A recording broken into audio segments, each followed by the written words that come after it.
Morning, everyone, and I hope we are live and welcome to TOSB Conversations. I'm Danish, your moderator today.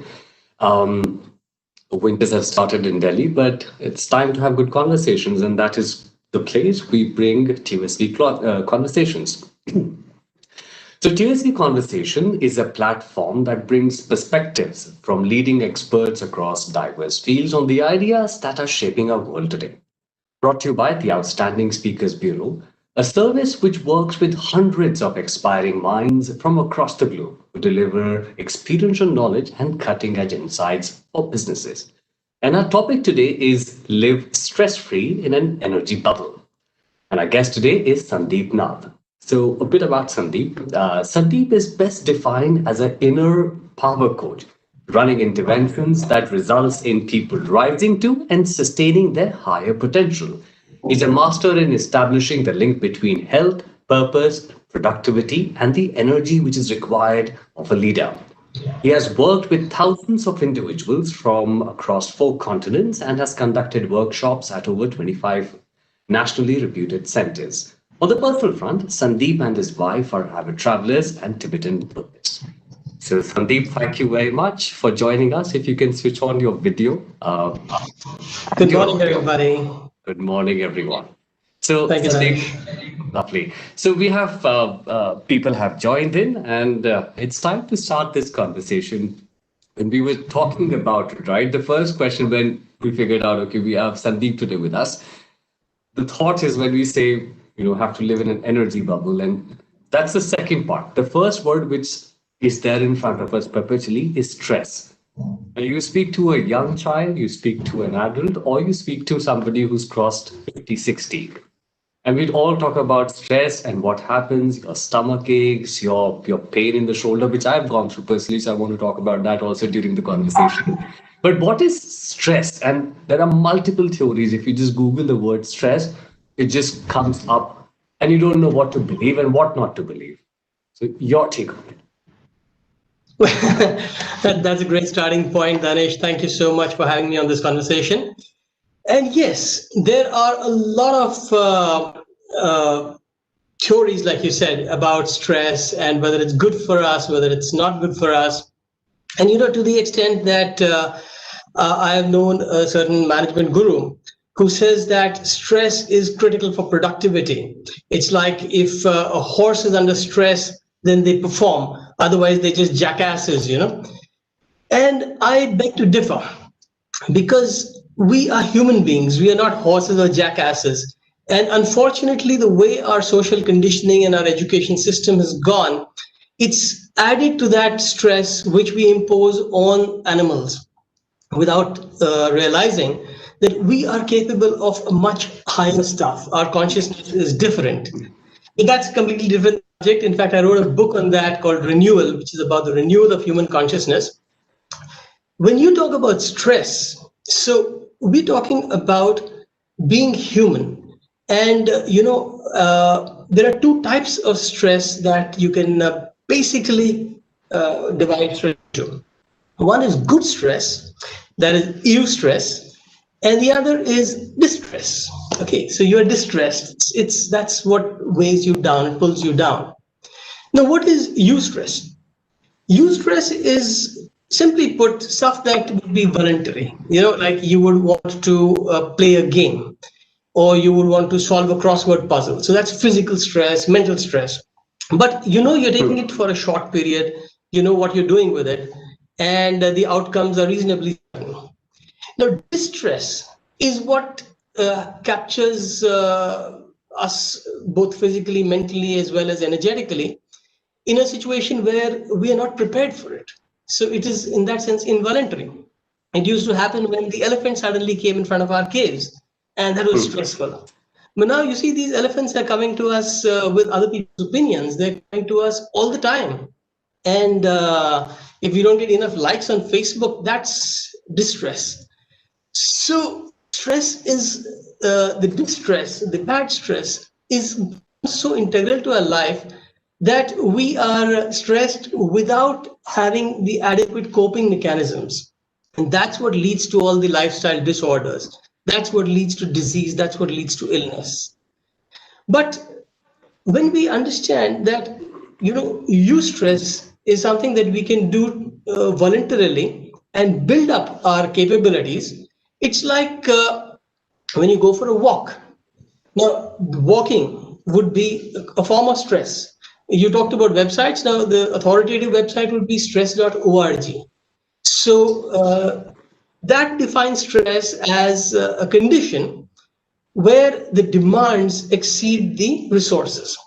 So when the demands of anything, be it mental or physical or any other form, emotional, when those demands are high and your resources are low, you feel stressed. So you build up your resources. Let's say you take a walk, that builds you up. But then again, what do you walk through? So, if you're walking on the street, it's fine. But if you're walking in water, then that could be stressful. You would have to hold your breath, you would have to wade through. There is more demands there, right? And if you have to, let's say, walk through a wall, that is extremely stressful, right? Because you would have to actually claw through it and you know what I mean? You actually start with the limiting belief that I can't do it, right? It starts from there. I mean, who's talking about walking through walls? But it's a walk nevertheless. Now, here's where I'd like us all to understand who we are, who's doing this walking. And I have something. This is who we are. You see this? Yeah, onion. Absolutely. And this has all these layers, you see? Yeah. These are the layers that are around us that we're walking through. And if we understand that each of these layers imposes its own levels of stress which we are clawing through, we will get a perfect understanding of what stress is about. So having said that, I love whiteboards, I love flip charts, and I want to bring on mine. Okay, right? lovely. Yeah, nice. Great. So let me take you through a few things that are stressful. Okay, the distress. And the first of them is where we've got this feeling that things are out of control, that there is too much happening, or there are too many people taking too many decisions, and we want to buy a car, and we want to buy a house, and we want to plan our future for the next 3 years, 30 years, whatever it is. And that's what I would classify as possessions, because it is kind of physical, and it is kind of what we seek to do or have. Even an opinion is a possession, right? So when we get stressed with other people's opinions, that too, we possess that opinion. And that is one of the first layers of stress. Let's look at another one. Projections. Now, what we project, which may not be true, we may project our fears, we may project our emotions. This is going a little from the physical to the mental side.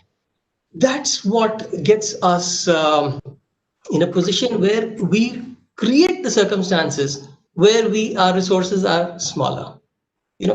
We may project a fear of a dog, for example, onto a story that when we were at a particular restaurant and we were going out, then suddenly the dog, which just came out from nowhere and barked at us, it actually ran towards us. And when it ran towards me, you'll tell your spouse, that time you were not doing anything. You were just standing by the side of the car. And that could bring about relationship stress, because it becomes an argument, because you tend to pull that out much later because you projected it and you have bound yourself with that story. So that kind of projection could be stress today, could continue to be stress way out in the future. And then there are perspectives. This is getting even more subtle now. So from the physical layers to the mental layers to perspectives. For example, if I draw a 6 between you and me, you would see it as a 9. And the two of us could be quite stressed about, why isn't he getting my point of view? Well, that happens a lot, Sandeep. A lot of times, yeah. And that's all it is. It is just a perspective. If I come around to your side of the table and probably, oh yeah, it does look like a 9. Now let's see. You are let's say a landlord and I'm a tenant. And the COVID crisis is bringing out different circumstances. And if I can come around to your side and see it's the landlord, maybe we can have a solution which is not going to put me in debt and is not going to put you in misery either. But do we come around to see those perspectives? Often not. Now, as we keep going through this onion, there are more layers. But fortunately, there is another layer which is extremely stressful, set of priorities. Because often we don't get them right. And every time we don't get a priority right, we have to make a decision on whatever we have to do. Let's say we have stress about picking up the kids. And that's the same time when we've got to attend an engagement party. And then you don't want the kids to have a maid pick them up. And your spouse doesn't want to miss the engagement party. And there's a general drama evolving, But once you set priorities in stone that kids are more important than parties, then there are no further decisions. And you can save a lot of time not having to make those decisions. So this is a layer where you can start resetting your relationship with stress. And then a very, very big layer is that of purpose. So when we don't know what we are out to do, hugely stressed. In fact, like you were saying, you wake up with aches, pains, tiredness, and stuff like that. You will notice that the day you've got something to do, you would jump out of bed. And you've got that assignment to finish, or you've got that interview to take, or you've got something that the party that you've got to ready everything for. Then you're brushing your teeth, having your breakfast, and out you go. You have purpose, and so all those aches and pains disappear. Stress is healed in a sense. But without purpose, I would say that stress is the biggest bottleneck that we create. The lack of purpose is the biggest bottleneck we create to getting out of stress. Right. So this is where we're getting really, really close to who we are, and we're back to being the onion. But right inside, at the center of the onion, where's my onion? Right at the center here is power. This is what we are about. And that's what I call inner power. And, working with your inner power is a way of beating stress. Because when you're communing with your inner power, you have a mechanism to get all these layers totally out of the way. So, before I, yes. No, because I just thought that before I go deeper into more stuff, let me just explain a little concept here, which is that of PEP, which is the PEP formula, and this is what PEP would stand for. This is what the construct of inner power is. Your inner power, like I said, priorities and purpose can be layers that you work against or layers that can work with you, provided you have energy. So when you have these three together, that's what builds your inner power up. And with that, you can come across. Sorry. Right. So our topic is also, about inner energy and the bubble which we are talking of. So when you're saying that you have this inner energy in you, how do you harness it and make it your bubble? Because all the things which you mentioned about the 6 P's, I've written it down. So possessions, projection, perspective, priorities, purpose, power, right? Now, and this is the onion which we are. And you're talking about the power within us. But harnessing it's a difficult task. And I know I can speak on behalf of a lot of people that it doesn't come easy. And in that situation, what do we do? It doesn't come easy. You are so right from your experience. Now, there was this story of this fly, which was, attempting to go through the window. We've seen that happening so many times. And it was a battle of life and death. Now, this fly knew, because it was scientifically minded, that this glass is just 5 mm and its body is more than 5. So if somehow it can just get through at any one point of weakness, it will go through. It also knew that every time it bangs its head against the glass heats up a little. And if it can just heat it enough to melt, it'll fly out. It is working through those layers. It is working through that one tiny layer that it knows for sure it's got a solution for. But it doesn't realize that just if it moves a meter on the side, not straight in where it can see where it wants to go, but move to the side, there is an open panel in the window, and it can go through the open panel and out it is where it has to be. Back to our onion. The inner power is right there in the center here. Okay, when you peel out everything, that's what you're left with. And this is your universe around it, right? All of this. You want to connect with your universe, and you're right in here. Now, instead of cutting through that wall, if you just come out here and connect out, you've taken a little movement, a little step in the side, a meter on the side, and got out. Outside is where your energy bubble is. It's all around us. You know, if I look at it from a Buddhist perspective, what's inside, ultimately there's nothing. What's outside, there's nothing. Nothing means nothing, you know. But in fact, this is something that I'd like to share with you. It's from the concept, the ancient Oriental wisdom concept of our auras, of our life force.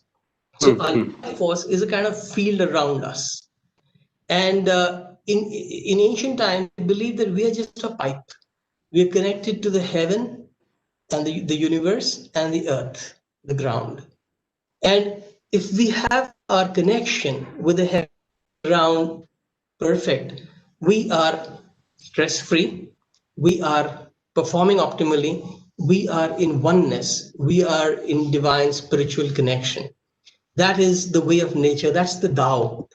And a lot has been said about this in ancient scriptures and practice. But if you look at it scientifically, then again, if you go right inside the onion, what you have are atoms, right? And there would be atoms of air, outside also are atoms of air. Everywhere around here, we've got atoms. And if I can connect you now, all of you, and Danish, I'm so happy to speak on behalf of the audience because I'd like to involve all of your viewers in a little exercise where you would see that you can actually connect with these atoms. You can actually go around all the stress layers and into making the connection so that between you and the connection with the universe, these layers, they don't become troublesome anymore. You're not attached to the idea of pounding through. You are comfortable with the idea that they exist and I still have a larger purpose, which allows me to go around them, acknowledge them, and work in spite of those possessions, in spite of those projections and all of that. So let's do this exercise. I'd like you all to step back, step a little away from your computer or phone or wherever you are, and keep your hands free. Okay. And let's say you are on the mountainside of the Himalayas and there's snow all over. So what you would do is, if you just move your hands in the mountain face like that and do this, you probably collect some snow, right? Yeah. So that's what we're going to do. Just do this with me lightly. There's no brain involved, no logic involved. Just move your hands. So just a physical activity. Just a physical activity, just what you see me doing. And slowly bring your hands together in the form of a clap. You hear the clap? Lightly. Yeah. And then continue to bring your hands together and stop clapping. So there you are. And now take your attention between your palms. In between your fingers, sense your fingertips. Get aware of any sense that you feel here. It could be a tingling, it could be a sense Yeah. of warmth, it could be attraction or repulsion, or like you're pressing into something. This works really well, by the way, in the midst of nature. So if you're in front of a tree, or if you're in a garden, or even if you're in your balcony, you would probably sense the universal energy around. And with a little practice, like I have a little practice, so I can already sense a ball. Now I can't, with my intuitive mind, press this ball anymore. With my logical mind, I could probably still muscle my way through. But here it is, and this ball is expanding. It's getting bigger and bigger. And this could be happening to you, or you could just feel a little stretchiness, a little rubber bandiness, or something like that. But what you're doing is pretty similar to what you would have done with snow. You make a snowball out of it. And here you made an energy ball out of it. And just like this energy ball is in between your palms now, and you could actually release it, I would release it into my navel area. Bam!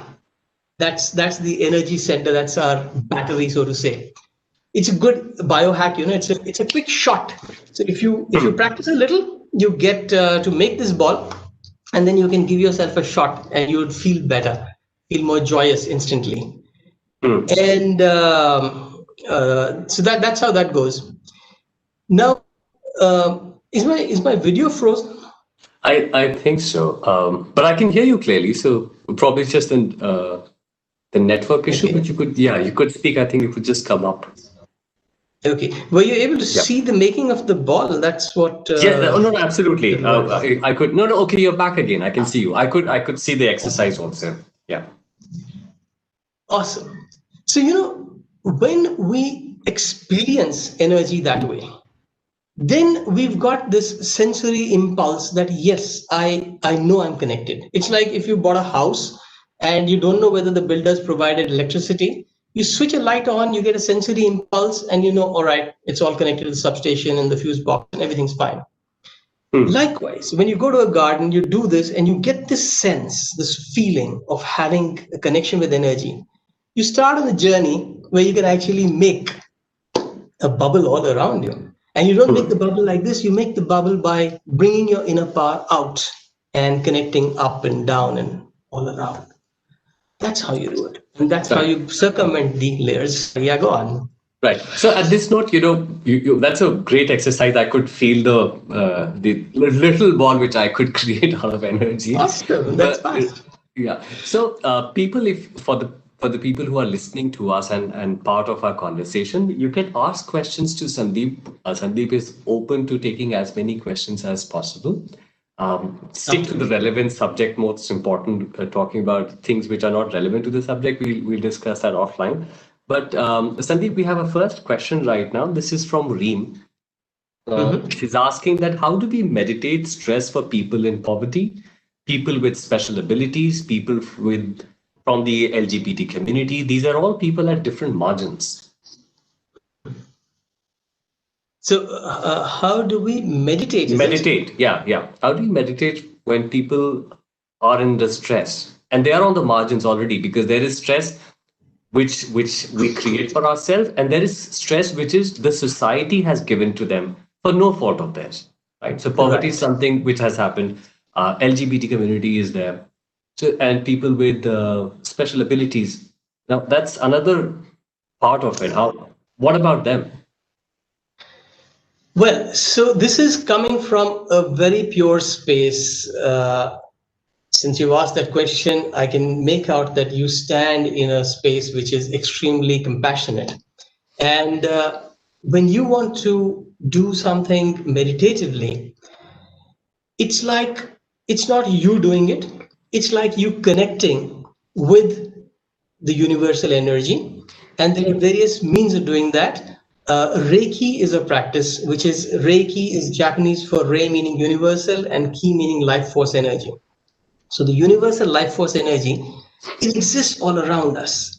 And you invoke that to go to you set an intent to go to the groups, the people who you feel would get less stressed, and they will feel it. It's a mechanism of healing, spiritual healing, universal healing. And if you'd like to understand more about Reiki, then I have my website here, sandeepnath.com/events. You could read more about that there. So because I keep doing these Reiki workshops, and you'll find an event. So that's one way.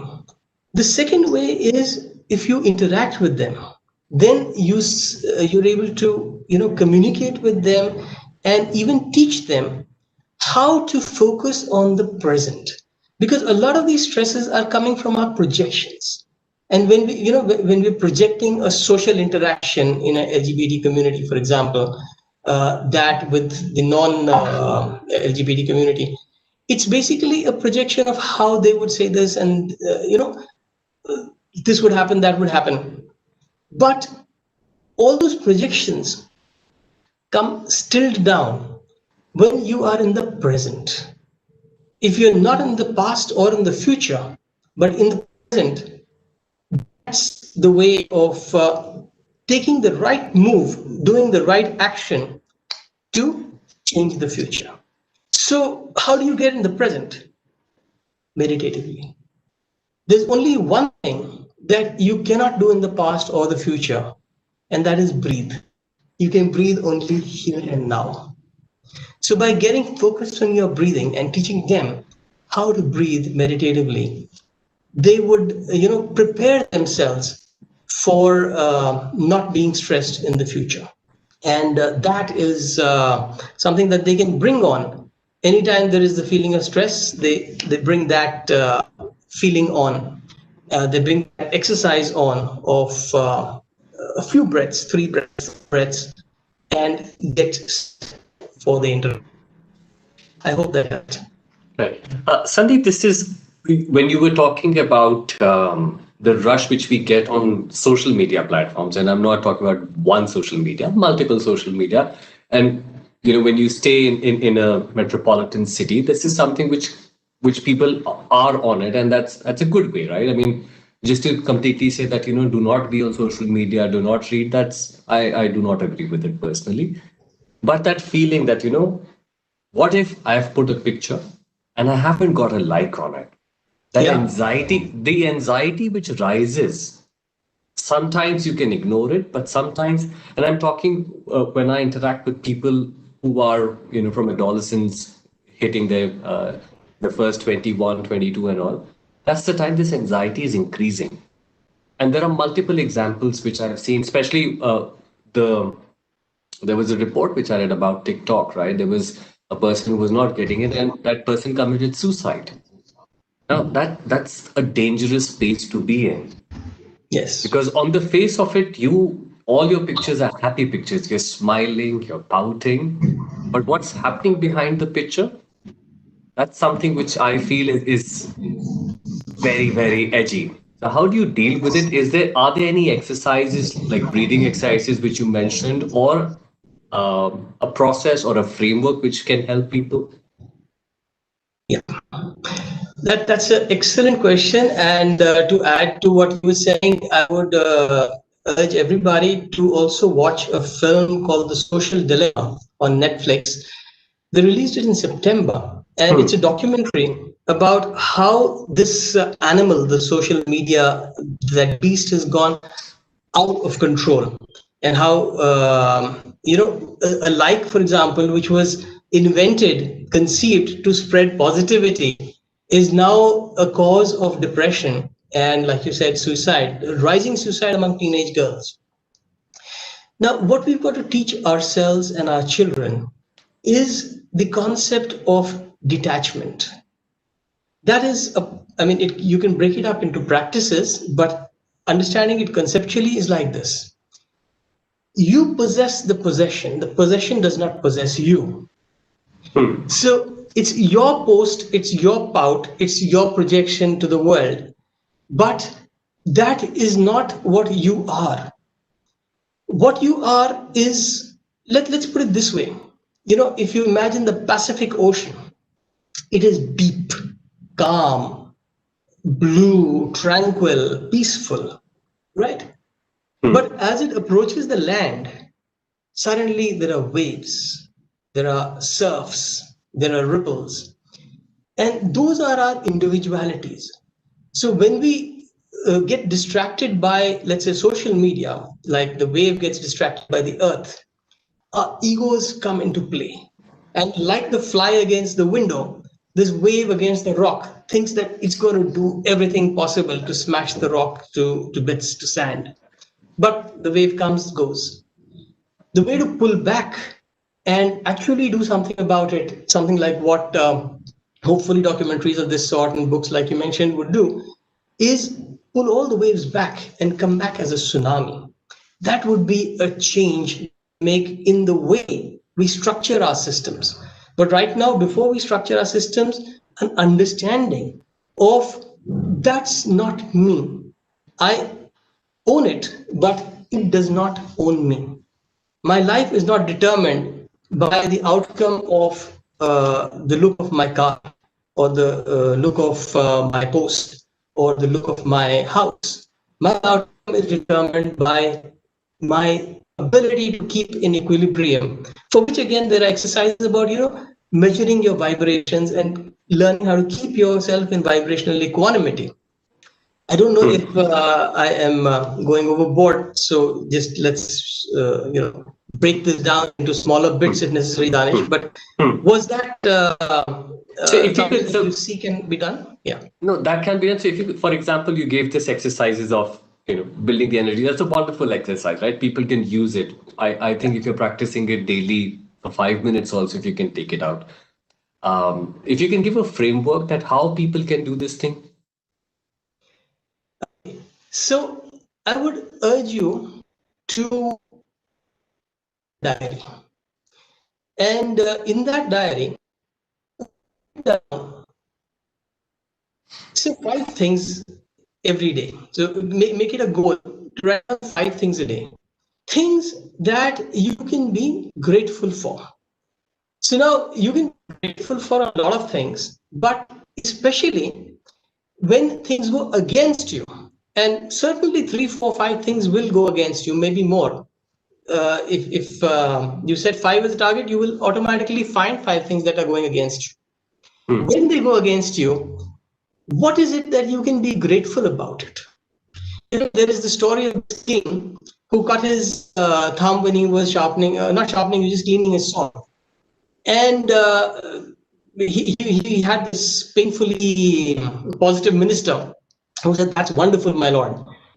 And the king threw him out of the kingdom, that, you can't be saying that. Long story short, when the king realized that because of a cut in his finger, he had been saved from near death, then he called that a blessing in disguise. He called the minister back and realized that he could be really grateful that he was alive today because of that cut.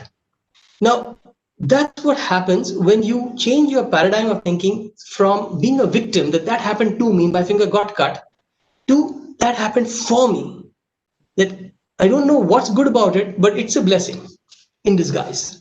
And if I can keep that frame of mind, then I'm always in blessing. I don't have any disguise. I can decide that this was good because my thumb didn't get chopped off. I was, sharpening a sword. The whole thumb could have got chopped off. It is just a cut. I could be grateful. 5 things like that every day of what you can be grateful for. And you will find that if you don't get 25 likes that day on a particular post, you can still be grateful that you were able to make the post. Reduce your expectations. There could be a day when you can't make a post, where your lips are not in a position to pout themselves. It could happen. Right. So I think this is a good, so two exercises which we figured out. So how do you live stress-free in an energy bubble? So Sandeep has given you two exercises, a framework to create your own bubble. We are part of the TOSB conversations. We are halfway. So if you have any questions, please feel to ask. On that note, there's a question from Spriha Sandeep. She's asking, how does one train an overthinking mind? And let me just elaborate on it. Sometimes when you go off to sleep, you wake up So it's fine, right? Because that those thoughts have gone by. But before you go to sleep, multiple thoughts come. And sometimes I know people personally, one thought leads to the other. It's a chain then. It's a atomic bomb which is about to explode. And Yeah. right. And you're thinking that, okay, will I be able to sleep? Will I be able to get 7 hours of sleep? Now, that's a difficult one. How do you handle that? It's a beautiful question. And Spriha, it happens to me also. That's the nature of the mind. The mind is a monkey, and a monkey's job is to jump branch to branch. So the whole exercise of training the mind is like training a monkey. Now, how do you train a monkey? You train a monkey by telling it what to do. Make it curious about something. Like if there are these two monkeys with the guy who trains monkeys, uh, usually it's a male monkey and a female monkey, and the male monkey is the naughtier one. And if the male monkey is not told to go in circles around the female on his rope, then he would probably be chewing up the lipstick of the female monkey, right? I don't know if we see these things anymore, but it still happens a lot in rural India, and it's a form of entertainment. But you get what I'm saying. When you tell the monkey, okay, this is what your job is, then it does that very diligently. So when you are talking about an overthinking mind, or when you're talking about an overthinking mind at the time when you want to go to sleep, or any other time for that matter, just sit down calmly and breathe in. Watch the air go in. Okay, tell the mind to watch the air going in. Now it's got a job to do. And feel your belly coming out. Now your belly must come out if you're breathing naturally, because when you breathe in, you fill your lungs fully. If you fill your lungs fully, they press the diaphragm down, and because there's no rib cage in front of the stomach, the abdomen, the belly comes out. If that's not happening, you're just stressed. So know that and make it happen. Okay, so you breathe in and expand the lungs. Normally, when we keep our lungs small, then we don't have any impact on the belly. But the way the babies breathe, they breathe in and the belly comes up, and breathe out, the belly falls, like that. That's natural breathing. So just focus on 3 breaths like this, or 5 breaths. And every time you get a thought, you breathe in and ping. There's a thought about, let's say the plants were not watered, right? Now, the moment that thought comes, you say hello to the thought and goodbye to the thought. It's pretty much like you handle your cell phone. What happens is a dear friend of yours calls while you're typing a mail. The mail is going to take 2 minutes to finish. But if you pick up this phone, then you're going to talk about what to wear in the evening, and it's all about the party and this and that. And it's going to be a 20-minute conversation, who picks up whom and all that sort of stuff. What do? You say, hello, friend. Typing a mail, call you in 2 minutes, bye, friend. Right? Same thing. Your thoughts are not your enemies. Your thoughts are your friends. Acknowledge them with a hello as you breathe in and a goodbye before you breathe out.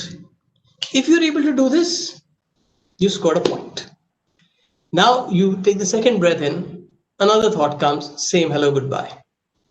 Trust me, if the thought is important enough, you've told the thought, come back to me after I finish breathing. 2 minutes, I'm going to breathe, right? Or 30 seconds, or whatever. Say 2 minutes. After 2 minutes, when you stop your monkey mind from attending to the breathing, if the thought comes back, it was important enough. If it doesn't, the watering of the plants really didn't matter. It's winter now, they'll survive till morning.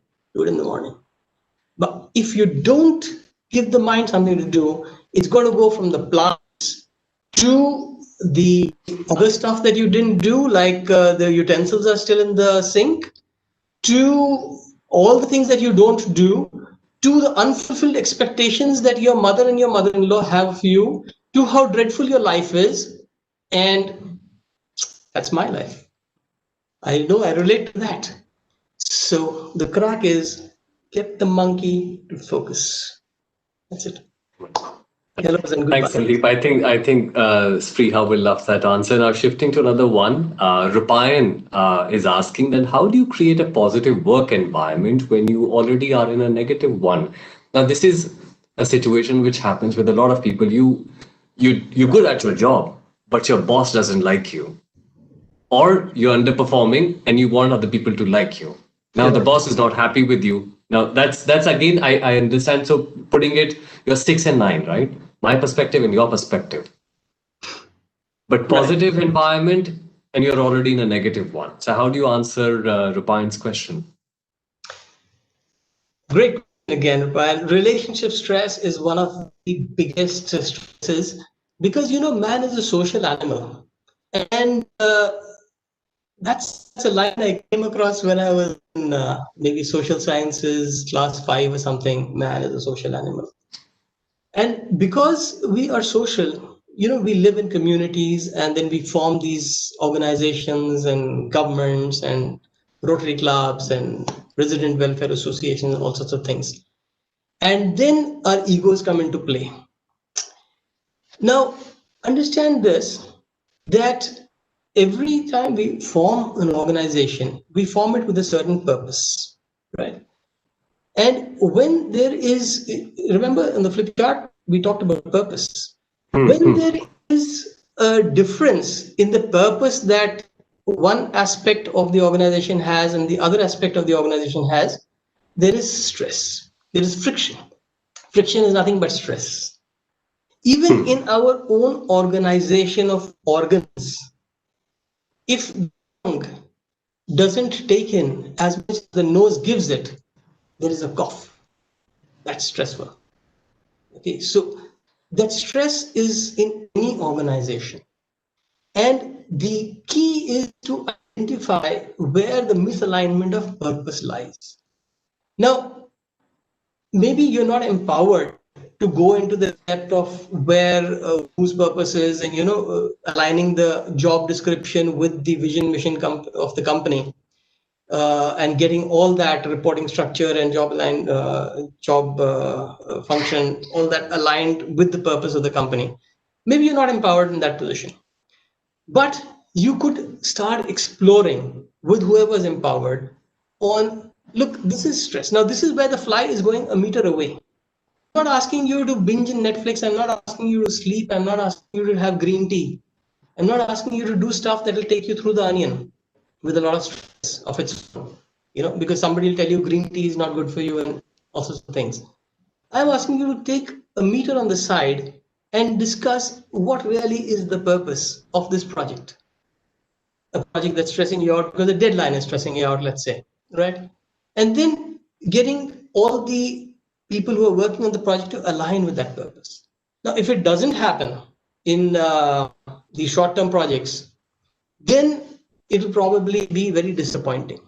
So I've got another crack for you there. What I suggest, you get a personal purpose, something that makes your heart happy, and invest a little time on that personal purpose every day.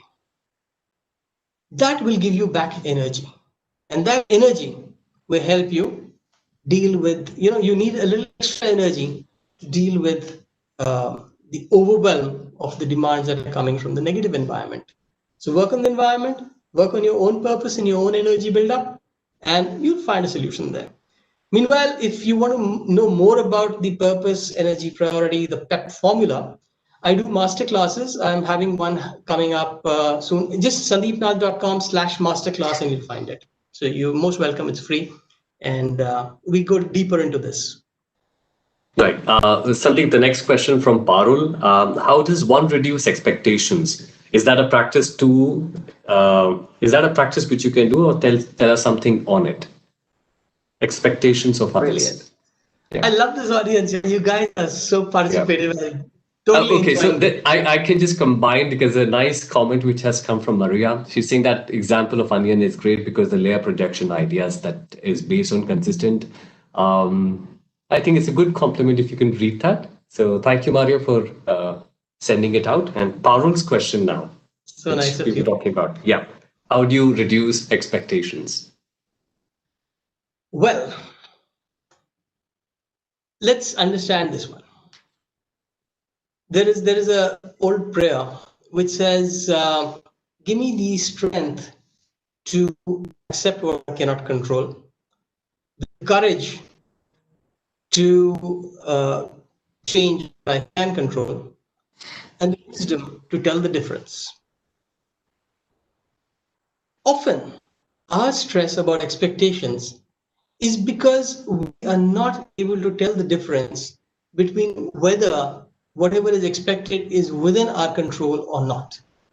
If it is outside our circle of control, then there is nothing that you can do either way by acting on something or not acting on something. And the best is to let it be. Now, where do you let it be? You let it be in the Pacific Ocean. You connected with the ocean. It's got nothing to do with you. Somebody has thrown a log of wood and it's gone above you as a wave, and you're wondering, well, I was supposed to be the wave that catches that log of wood. Doesn't matter. It's not that you could have changed yourself in any which way to be able to catch that log. It's gone in the ocean, and that's where it belongs. Some other wave is going to take care of it, the one that is uh, built up to meet that expectation or positioned there to meet the expectation. Now, if it's an expectation that you have of yourself, check, am I creating realistic standards, or am I creating standards that are just stressing me out? Can I reduce my expectations now? Like if I'm a king and I got cut in the finger, can I reduce my expectation of never getting cut to being grateful I didn't get chopped? The thumb is still around. That would then give you that stimulus of energy, which may not solve the dilemma immediately, but will certainly be in the direction of connecting with your external energy bubble, because that external energy bubble is the Pacific Ocean. And the more you get in partnership with it, which is like getting in partnership through Reiki, which is like getting in partnership through Qigong, getting in partnership through Pranayam, those are ancient wisdom practices which help us do this. So, but before you do any of the practices, be in cognizance. What is it that you're practicing for? Where does the expectation lie? And build that wisdom to tell the difference. What is that something you can do something about? I hope that helped. Right. Sandeep, so while you were giving this answer, this thought came, right? A lot of time when we commute, right? So if you're traveling, so you finish your 8 hours of work. I mean, obviously in the pandemic that you're working from home. But before that, and when the vaccine will come out, people will start moving. You spend your 8 hours in the day and 3 hours on the road. Now that those 3 hours later in the evening combined with 1 hour in the morning, when you come back, you don't have the energy. And then that's the time your body physically tells you, my neck is hurting, my shoulder is hurting. How do you uplift yourself and how do you deal with that physical stress which your body has gone through? Yeah. So the tips that I shared in the past, you will be surprised how effective they are in handling day-to-day stress circumstances like that. You know, if you do this practice of breathing 3 times a day, just to train your mind to see that you can be friendly with your thoughts for 3 straight breaths, chances are you won't get thoughts in those 3 breaths. So go to 5, 6, 7 till you get a thought, and then start building on that meditative muscle, as I would call it. Build on that so that you're able to do, let's say, even 2-3 minutes of just breathing, acknowledging your thoughts. You'll find that when you're doing this, every time you do it, even for 3 breaths, you calm yourself down considerably. It is, if you do it 10 times a day, every hour, it is a total of 5 minutes, 300 seconds, 10 times, 3 breaths each time. But because you've done it over a period of every hour, over a period of the day, you will keep compounding the energy inside you.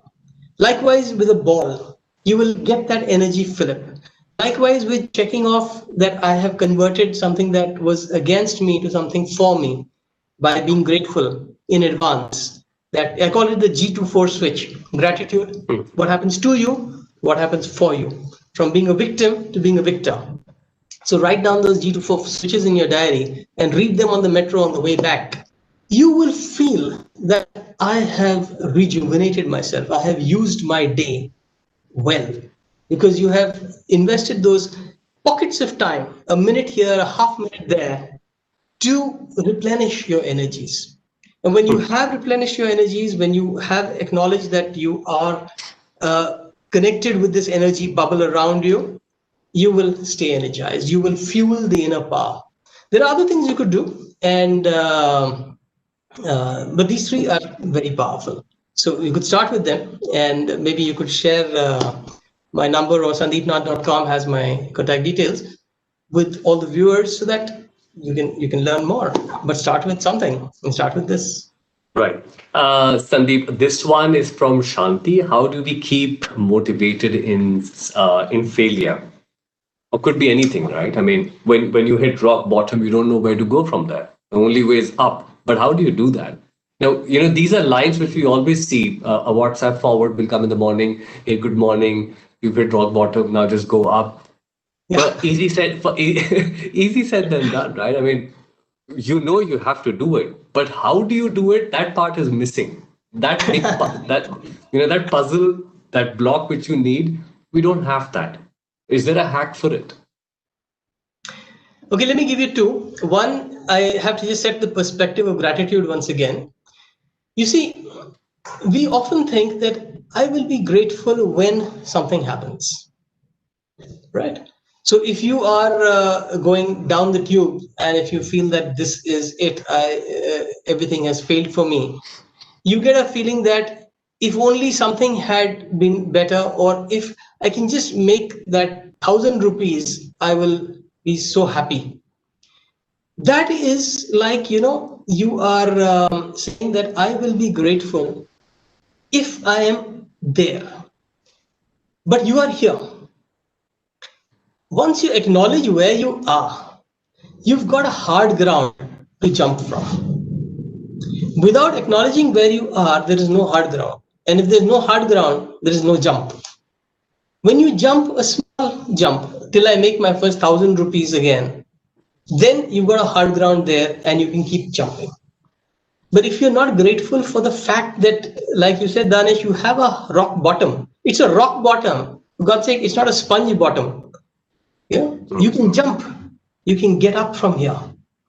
It could have been a bottomless thing, where you have this serious scare of when is this going to end. Well, that's when you program to understand that this is part of a construct. The fly could be very, very troubled all the time when it is going that 1 meter on the side towards the open window panel. It is very troublesome. If there are two flies, one of them is going to tell the other that you are nuts.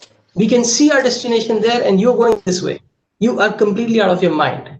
But you're going in a space where there is no future and you are expending energy. And this is like bottomless. This is a spiral where you are going to, perish. That's the talk that's happening. It could be a self-talk, or it could be a talk between two people, and it often happens between two people. But you reach the connection with your energy bubble, with the outside, and you're connected with the universe. So having that trust is not something that happens over a talk like this, but there are tools to do it. There are exercises, and that's what the Inner Power programs are in fact about. I have a site, innerpowerwithsandeep.com, where we actually go into the depth of how do you get that connection going and how do you live it that way. Lovely, great. I think, Sandeep, I didn't realize that 1 hour has just gone by talking about things. But there's a nice comment which has come for you. It's from Ramesh, that he's known you as an engineer and a management guy. Now I'm listening new definition of energy bill. So Ramesh, I think Sandeep recognizes you. He has a smile on his face which speaks. He remembers you fondly. Okay, so we are at the end of the conversation. So few things which Sandeep during the webinar gave us the hacks So there are 5 of them which I've noted down, which you can remember. One is your hand exercise, right? You bring the energy together, and then you take that energy and put it in your navel, and you get that. So it's like an energy drink. You just drink it, a shot of it, you'll get it, right? Your It's a breathing shot. exercises, yeah. Remember how a baby's breathing, stomach goes up and it goes down. That's a good way to remember it. You're writing a diary, finding 5 things which will work for you, which you're happy about, which is interlinked to your gratitude. So these frameworks will obviously, this is in 1 hour you can only pack in this much. More than that, it's a regular exercise which we have to. That's why Sandeep is Sandeep, because he has practiced it for decades and decades, and that's why we are learning from the best right now. So, Sandeep, on that positive note, and a wonderful morning for all of us from the entire TOSB team. Thank you very much for taking out the time and being with us. So, and Thanks, I Danish. appreciate. I'd also like to remind viewers about the monkey mind, the overthinking, and just breathing 3 times at a stretch, 10 times a day. That would be very, very calming. Thank you. And I appreciate and thank you very much, people who have joined in. Be in touch with us. Our presence is there on social media. It's a good thing also. Doesn't mean it has to be negative all the time. So till the time we meet next on another TOSB Conversations, from Sandeep and from myself, thank you very much and have a nice day ahead. Thank you.